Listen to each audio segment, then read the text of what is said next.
un alzador de estatura. Doctora Adriasola me mira así para abajo a mí. Pero bueno, es lo que hay nomás. Muy agradecida a los organizadores de la Universidad Austral, especialmente a su directora de este curso, la doctora Birrer.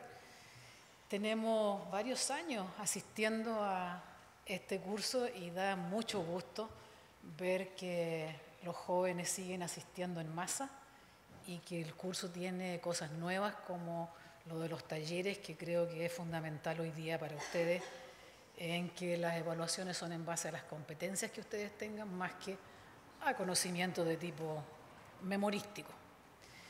El tema es las lesiones traumáticas de la FISI en el contexto, por supuesto, de un curso de traumatología infantil. Y durante 4 décadas hemos venido diciendo, al menos desde mi parte, esto, que es que los niños no solo son pequeñitos, a diferencia del adulto, para hablar de traumatología diferenciada, sino que también son bastante diferentes.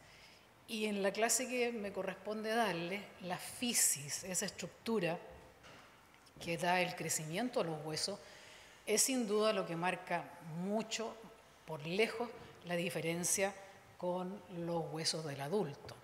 También el periósteo, que es mucho más grueso y que también es osteogénicamente muy importante para la curación o la consolidación de las soluciones de continuidad en los huesos, en este caso absolutamente en los niños. Y nosotros siempre tratamos de relacionar esto del crecimiento, de la modelación, de la consolidación, con la capacidad de que las fracturas curen muy rápido, y siempre les mostramos inmediatamente una cosa como esta, horrible, que en el adulto ustedes dirían, oye, eso no va a curar o va a quedar con muchos problemas, deformidades o discapacidades alrededor del hombro. Sin embargo, en el niño esto es muy posible que tenga que tener muy poca intervención nuestra para recuperarse y para consolidar, repito, o remodelar. Incluso en los huesos largos, la doctora Birrer dijo que mientras las lesiones más cercanas estuviesen a la fisis, tenían una mejor capacidad de consolidar y remodelar. Pero este es el caso de una fisis, o perdón, una diáfisis. Ahí, miren la inclinación que tiene la placa fisiaria y miren cómo está casi al término de esa fractura en la evolución que tiene. ¿Por qué es importante que yo les muestre eso? Porque en la fisis reside el 75% de la capacidad de remodelación de un hueso. Si ustedes les preguntan por qué los niños consolidan más rápido o por qué tienen capacidades de remodelar, piensen que en la fisis está el 75% de esa propiedad del hueso del niño y solo un 25% depende del periósteo, que ya dijimos que también ayuda. Pero la doctora Birrer también lo dijo y yo se los quiero repetir. Lo que ocurre en el medio en realidad es una aposición por el periósteo en las diáfisis. Yo digo que eso no es remodelación y que es ocultación. Eso oculta en realidad, remodela y deja la diáfisis de nuevo de la misma forma, pero ojo, que cuando ustedes sean ortopedistas y necesiten saber cómo queda el paciente finalmente, niño o adulto, ¿qué es lo que queremos? Se repitió en las primeras clases, que los ejes de los huesos sean los que tenían antes del accidente. Y eso, por supuesto, también se cumple para los niños. Esta es la diapo que ustedes tienen que saber. Nada más. Con eso yo creo que es suficiente para que entiendan que la fisis es la vida del hueso y que tiene una función propia de neo-osteogénesis o de producir hueso nuevo.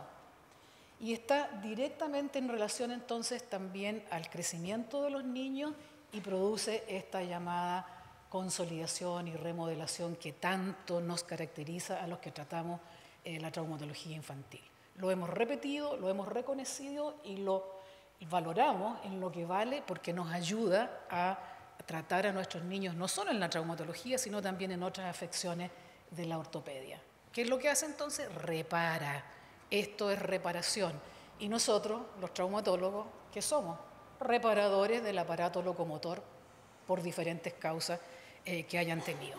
Vamos a tratar de recordar algunas características de la fisis, revisar un poco de epidemiología y clasificación de las lesiones traumáticas de la fisis, Destacar la respuesta que tiene la fisis frente al trauma y sus consecuencias en el largo plazo y recomendar algunas conductas terapéuticas en las lesiones fisarias. Fíjense que soy bien modesta, recomendar.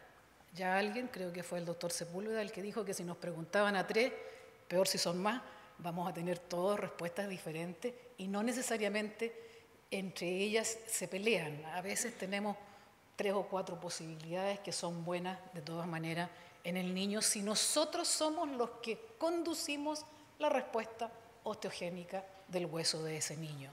No hacemos más nosotros.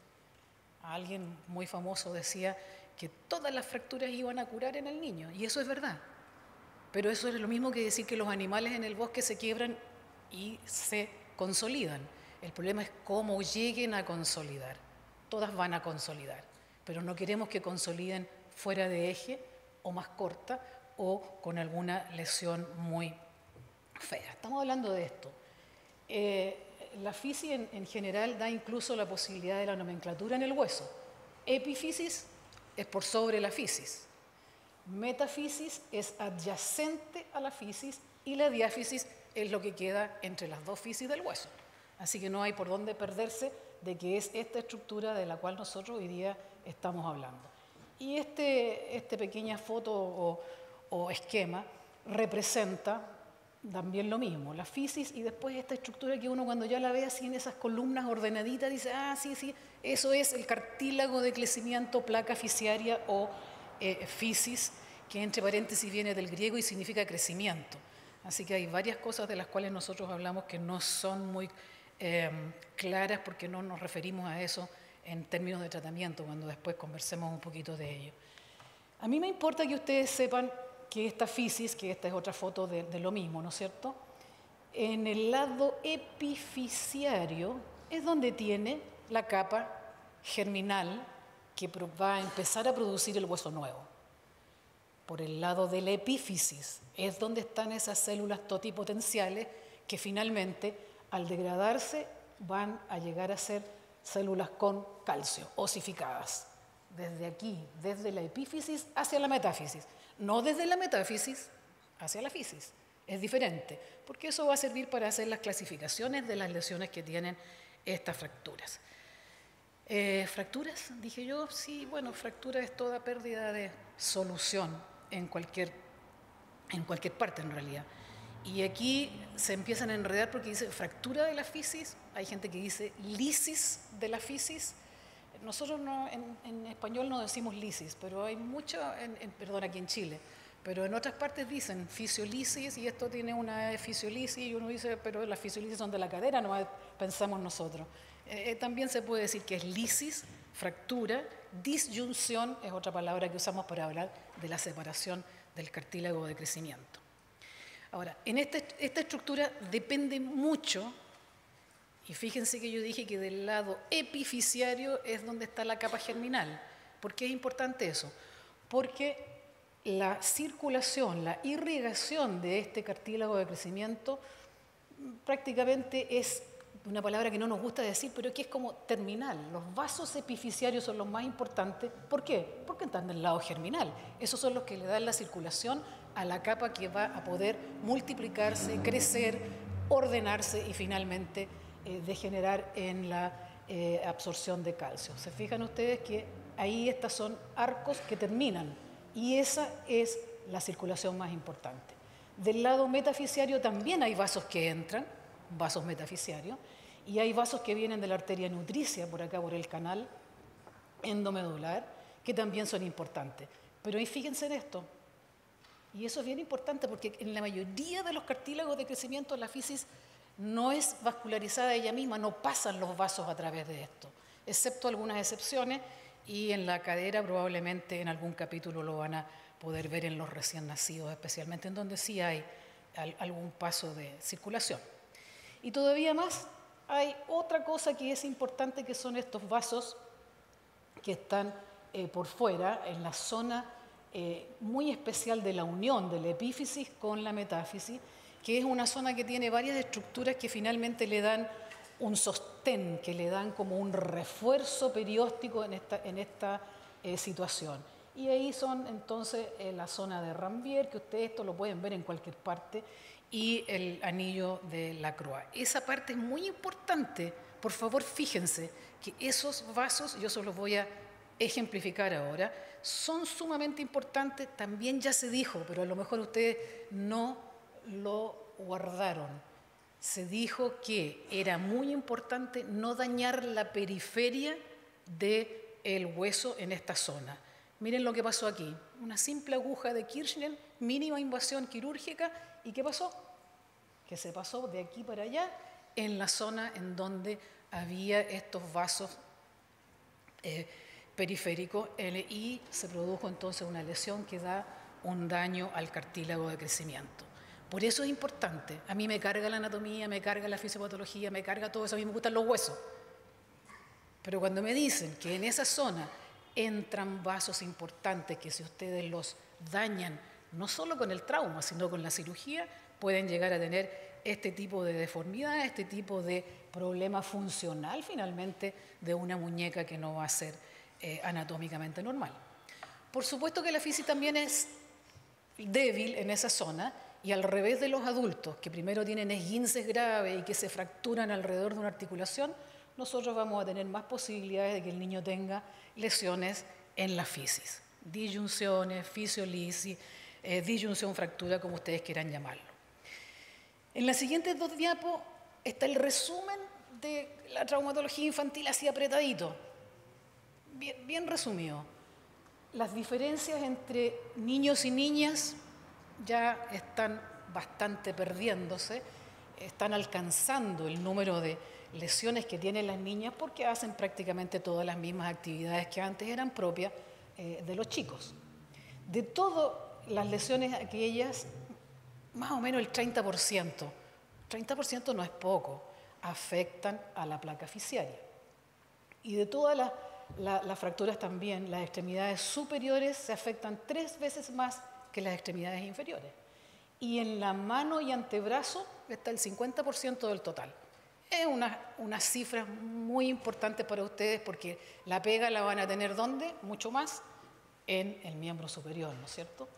Ahora, esto también es importante, lo vamos a repetir un poquito cuando hablemos de clasificación, pero me interesa que ya recuerden que de las 30% de todas las fracturas que afectan a la fisis, el 73% son de las fracturas que van del lado metafisiario. Y ustedes ya saben que la capa germinal está del lado de la fisis. Por lo tanto, estas que están del lado metafisiario tienen mucho mejor pronóstico. Y así vamos dejando fuera un montón de fracturas que probablemente van a ser de mal pronóstico y sobre las cuales nosotros vamos a tener que hacer muchas más intervenciones que en la gran mayoría de las fracturas de los niños.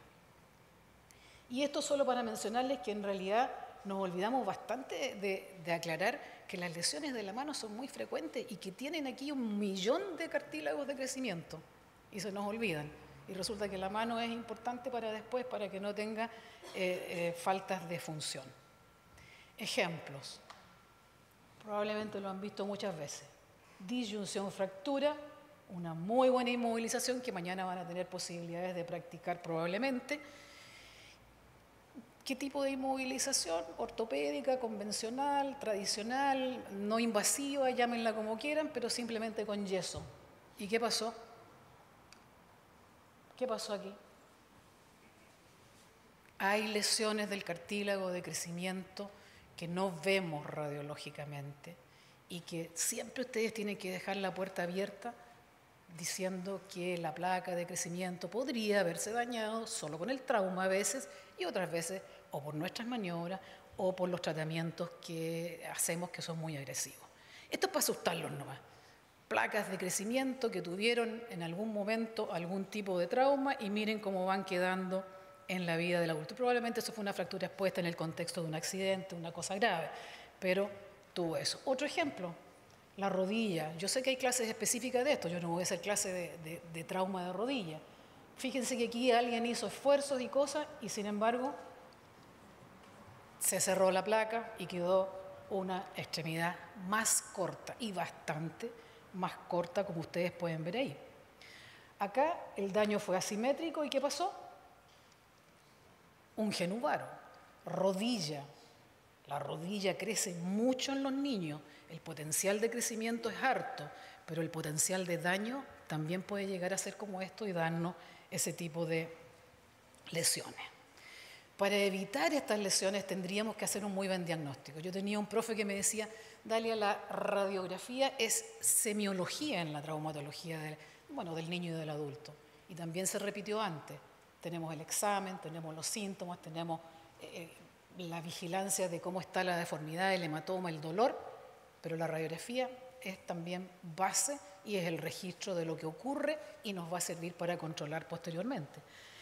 Aquí en esto de los rayos yo creo que lo importante es que ustedes sepan que no se puede aceptar hoy día que se haga radiografía en una sola proyección. Es absolutamente importante porque ustedes, algunos capaz que los que están empezando ni siquiera vean que ahí hay una fractura y aquí sí, apareció la fractura. Y todavía más, en las articulaciones, ojalá siempre tomen no solo la frontal, la lateral, sino también algunas oblicuas que le van a ayudar a que no pierdan tantos diagnósticos, porque interpretar radiografías donde hay núcleos de osificación que aparecen en diferentes edades no es fácil para nadie. Hubo un tiempo en que nosotros pedíamos radiografías contralaterales. Si era un codo, pedíamos los dos codos. Si era una rodilla, pedíamos las dos rodillas. Y creíamos que con eso podíamos aumentar el grado de diagnóstico al que pudiéramos llegar. Sin embargo, se ha demostrado que es tanta la variabilidad que hay en un mismo paciente del crecimiento normal en un brazo que en el otro, que se ha dejado de hacer y no lo recomendamos para que ustedes lo hagan en el primer momento. Es mucho más útil si ustedes tienen un poco de duda respecto de si hay o no hay una fractura en un niño, que la traten como tal y que a los 10 o 15 días tomen otra radiografía, porque ahí sí van a ver el grado de reparación que está teniendo y que hace un diagnóstico hacia atrás de esa fractura. Y por supuesto ya se dijo, no busquen estrés, no busquen crepitación, no le hagan doler al niño más todavía. Después de la radiografía viene la tomografía y ustedes saben muy bien que esto nos personaliza, nos da la forma, nos dice exactamente si pasa o no pasa la articulación y si tendremos o no que hacer algo más que una simple inmovilización y tratamiento conservador. La resonancia es algo que no se ha usado mucho en la traumatología y en la traumatología de los niños especialmente porque necesita sedarse. Además, era muy cara. Yo creo que hoy día todos ustedes tienen acceso en los lugares donde trabajan, no sé si urgentemente, pero cada vez más hay acceso a tener el examen. Sin embargo, creo que hay que usarlo con mesura y durante las clases específicas les van a decir cuándo es más importante o no. Ojo que siempre pensábamos antiguamente, cuando éramos mucho más ignorantes que ahora, que también irradiaba, y eso no es verdad, así que puede ser de mucha utilidad. Ahí tienen un ejemplo ustedes de cómo se rompe la fisis y cómo la lesión pasa a la epífisis. Es muy, muy buena en otras lesiones no óseas ni cartilaginosas, sino en los ligamentos, por ejemplo, y buscando otras lesiones ocultas que no se ven en la radiografía. Claramente es importante usarlas en grandes hemartrosis, por ejemplo, en la rodilla, que es superior incluso al uso de una artroscopía. Ahí ven ustedes lesiones mostradas en una resonancia. El ultrasonido, yo creo que el ultrasonido se le da poca importancia. En muchas partes del mundo los traumatólogos mismos hacen el ultrasonido. Aquí en Chile hay algunos que han hecho un buen camino en el ultrasonido de screening de la displasia de cadera, pero la verdad es que hoy día hasta, iba a tomar mi celular pero no lo tengo aquí, hoy día ustedes pueden hacer ultrasonografía hasta usando aplicaciones del celular. Así que si fuéramos nosotros un poco más activos, aprenderíamos a hacer esas cosas y podríamos hacer lesiones musculares, muchas ligamentosas, muchas, solo con el uso del ultrasonido, que también es trauma. Por lo tanto, no se olviden de ello. Es posible también ver cosas como estas, pero no es lo más útil para nosotros en este momento. Bueno, tenemos que clasificar estas lesiones y aquí es bien corto lo que hay que decir, porque la verdad es que entre Solter y Harris, ya como casi 60 años para atrás, hicieron una clasificación que fue tan útil, tan buena en su momento, que hasta el día de hoy no somos capaces de sacárnosla de la cabeza. Ahora, si yo les digo que nunca fue validada, vamos a quedar todos aquí a la altura del unto, pero así es. esa clasificación fue hecha en forma de observación y mirando y bla, bla, bla, y se llegó a clasificar de Salter y de Harris, algo que les voy a mostrar en un momento después. Pero este señor también hizo un libro específico, hubo otros antes. Está Odgen, que también tiene un libro que es maravilloso, a mí me encanta. Justamente el año en el que yo empecé mi beca de traumatología y ortopedia. Me encantó a mí ese libro, yo aprendí muchísimo. Sin embargo, tampoco logramos que esas clasificaciones valieran. Y este libro específico se basa también en... parece que se saltó una diapo, lo siento. Bueno, no importa. Está hecha en base a mil y tanta fractura. No encontró nunca una del tipo 5 de Salter y Harris, que ustedes ya deben conocer. Y sí encontró muchas no clasificables. Así que en realidad es una muy buena también clasificación, pero que todavía no se usa en el mundo de la traumatología más que esta otra. Y Salter y Harris hicieron una clasificación muy simple en base al rasgo de fractura o de disrupción del cartílago de crecimiento.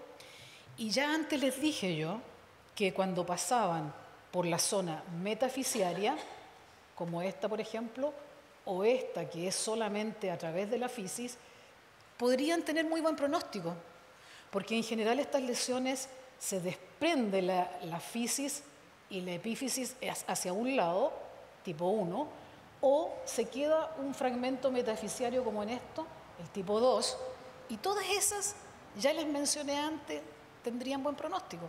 Bastaría con hacer la reducción y que quede bien puestecito y tendríamos excelentes resultados. Al revés, el tipo 3 y 4 de alguna manera atraviesan el cartílago de crecimiento, de modo que alteran la fisis importantemente. Y lo que es peor, pasan a la articulación. Y si ya tenemos problema con no dejar una fisis bien alineada, vamos a tener más problemas si la interlínea articular no la dejamos absolutamente reducida y congruente. Esta la dejé negrita porque es algo que en realidad se hizo en su momento pensando en que eran compresión traumática de la fisis, pero en el eje, y que se aparecía después en el tiempo esto de que o no crecía o crecía en forma asimétrica y era hecho un diagnóstico retrospectivo. La verdad es que eso no ha sido validado, no ha sido, ¿cómo se dice eso? No ha sido confirmado. Y seguimos hablando de alteraciones tipo 5. Aquí viene lo de Hamlet-Peterson, y que en realidad correlaciona muy bien el tipo de fractura de edad, pronóstico y complicaciones, y es fácil de entenderla por la continuidad anatómica. No tenemos tiempo para ir a ello, pero más o menos aquí hay puras cosas en la metáfisis. Aquí esta sería como la tipo 2, esta sería en realidad la tipo 1, acá vamos a la 3 y la 4, y esta es como la pérdida de un trozo de la epífisis y fisis.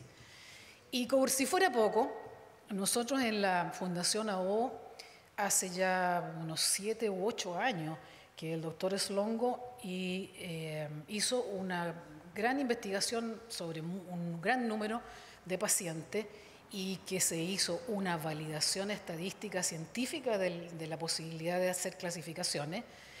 No voy a ir sobre ello hoy día y espero que en alguna de las clases, al menos en la del antebrazo, lo vamos a ver. Es muy compleja, es muy completa y es muy difícil de que uno la tenga en la cabeza como la de Salter y Harris. Pero tiene la gracia de que ustedes la pueden acceder vía web y tienen ahí todo el mapa de las fracturas posibles en el niño para hacer esas clasificaciones y tener un lenguaje común en el futuro. ¿Qué respuestas tiene la fisis? Puede tener una respuesta excesivamente positiva y sobrecrecer, o puede tener una respuesta negativa, que es lo que más vemos en realidad, y puede ser una disminución de la velocidad del crecimiento, o puede ser un cierre completo y definitivo, como pueden ver en este ejemplo, en que se fusionó completamente este lado y claramente esto afecta a la articulación. Vean que pasó por aquí, pero no parecía tan feo, y al hacer el puente, ¿qué pasó? Levanta la articulación, le da una irregularidad, falta la congruencia y eso no va a funcionar bien en el futuro, va a dar disfunción, dolor y problemas a los traumatólogos de adultos. Ya saben, lo he repetido varias veces, hay que hacer una reducción anatómica perfecta, puede ser cerrada o abierta. En general nosotros, si son las Solter 1 y 2, hacemos maniobras de reducción, ojalá que sean inteligentes, lo van a aprender en las clases específicas. Y cuando se trata de restaurar la superficie articular, es probable que tengamos que hacer cosas ya mucho más abiertas. Ese fue un ejemplo simplemente. Y para decirles que esto es considerado urgencia, la doctora Birre lo dijo en su primera clase de principios, esto es una urgencia. Si ustedes no reducen la placa de crecimiento en las primeras horas o días, van a tener con mucha más posibilidad respuestas negativas que van a dar trastornos posteriores. Ella dijo de 6 a 8, yo no tenía idea de que iba a decir eso, yo digo 7, es lo mismo. Y si ustedes ven los libros, es más o menos lo que se acepta en la mayoría de las veces. Hay gente que está hablando de 5 días, pero yo creo que 7 es un buen número. ¿Qué pasa después? Ya más de 10 días, la verdad es que se produce ya puente entre la epífisis y la metáfisis, y a veces es mejor aceptar lo que va a pasar con la remodelación propia de ese paciente y actuar después. Bueno, inmediato. ¿Y qué pasa cuando no sirve solamente la reducción ortopédica? Bueno, tenemos que hacer también osteosíntesis interna, pero para la osteosíntesis interna, esto fue dicho y repetido, no voy a ir sobre ello de nuevo, pero acuérdense que podemos hacer mucho daño si no respetamos los principios básicos de osteosíntesis. No es decoración, es simplemente mantener la reducción. Aquí tenemos un ejemplo de un tobillo en el cual se hizo una reducción, si les muestro antes, esto está abierto, ahí ya está con una buena osteosíntesis. Nosotros fuimos los primeros en hablar de osteosíntesis mínimamente invasiva. La agujita de Kirchner es mínimamente invasiva, pero ojo que si la ponen 1000 veces ya no es mínimamente invasiva. Así que espero que las complicaciones y el pronóstico ustedes las tengan siempre en relación al lugar en donde van a estar actuando. Rodilla, acuérdense que hay muchas posibilidades de secuela, y en relación a los arrestos oficiarios, nosotros tenemos muy poca experiencia con el manejo de esto en forma inmediata, porque por suerte no son tantas, pero la verdad es que si se produce el daño y se produce este puente, nosotros tenemos que actuar posteriormente haciendo algunas otras maniobras con los crecimientos guiados, que probablemente los van a escuchar también en la parte ortopédica. O sea, en realidad nosotros los traumatólogos infantiles, tanto en el trauma como en la ortopedia, lo que hacemos es guiar el crecimiento y ayudar. El niño tiene mucha potencialidad y lo puede hacer. Aquí hay simplemente algún ejemplo de cómo sacar puentes, pero repito, las experiencias no son buenas, son malas, y muchas veces lo que preferimos hacer es guiar el crecimiento de lo que queda en vez de hacer esas resecciones óseas. Como resumen, tenemos ahí que 1 de cada 5 de las fracturas pueden llegar a ser afectando la fisis, que están en un número aumentando sin diferencias entre niños y niñas, que se deben diagnosticar y tratar precozmente, tal como lo repetimos durante toda la clase, y que la reducción anatómica de la placa y de la articulación debe ser la meta que ustedes tengan, y para ello será ortopédico, y sobre todo si están articulares los rasgos, tendremos que usar alguna síntesis interna que ojalá sea mínimamente invasiva. Muchas gracias.